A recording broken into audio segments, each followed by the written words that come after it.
তো আল্লাহ বলছেন শুনো, ভুল যদি গুনাহ থাকতো আমি তাকে ক্ষমা করে দিতাম।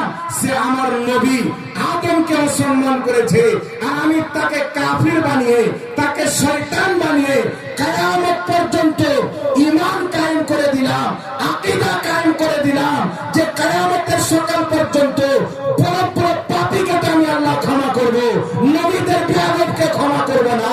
আর পৃথিবীর মানুষ যেন জেনে নেয়, নামাজ পড়লে হবে না, রোজা রাখলে হবে না, হজ করলে হবে না, যাকাত দিলে হবে না, কোন মাদ্রাসায় পড়ে এসেছে দেখার বিষয় নয়, মক্কি না মদানি দেখার বিষয় নয়, আজহারি না আর কোন ডিগ্রি আছে দেখার বিষয় নয়, কোন মাদ্রাসায় পড়ে এসেছে সেটা দেখার বিষয় নয়।